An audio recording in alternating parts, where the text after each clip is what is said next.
সেই পাম গাছটা দেখতে পাচ্ছেন, এই পাম গাছটার এতগুলো মাথা, ইজিপশিয়ান ডাব পাম এই গাছটার নাম। তো চলুন আপনাদেরকে দেখাই। এখানে গাছের সম্বন্ধে বলে কিন্তু শেষ করা যাবে না, তো আরও সুন্দর সুন্দর গাছ দেখাবো। আর এইখানে কিন্তু মাঝে মাঝেই এখানে কিন্তু এরকম বসার চেয়ার রয়েছে। এখানে কিন্তু খুব সুন্দরভাবে কিন্তু বসার জায়গা রয়েছে। এখানে যারা দর্শনার্থী রয়েছে তারা কিন্তু এখানে পা ব্যথা হয়ে গেলে ঘুরতে ঘুরতে বসতে পারবে।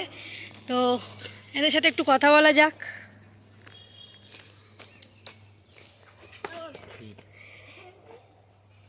এইখানে ঘুরে কেমন লাগছে? ভীষণ ভালো, এটা অসাধারণ, এটা যার কোনো তুলনা নেই। না, একটু এটা সম্বন্ধে বলো, তোমার নিজস্ব অভিজ্ঞতা কিরম লাগছে? প্রকৃতির মধ্যে মানুষ প্রাণী সবাই হচ্ছে অনুকূল পরিস্থিতিরই অনুভব করে অলওয়েজ।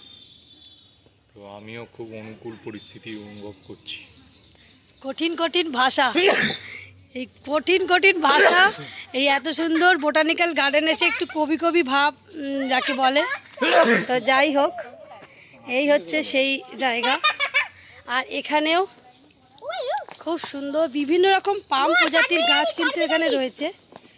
বিভিন্ন রকম পাম প্রজাতির গাছ, নারকেল গাছ, মানে এখানে যা আছে সবই কিন্তু খুবই ভ্যারাইটিস, মানে এর ভ্যারাইটি কিন্তু প্রচুর টাইপের রয়েছে।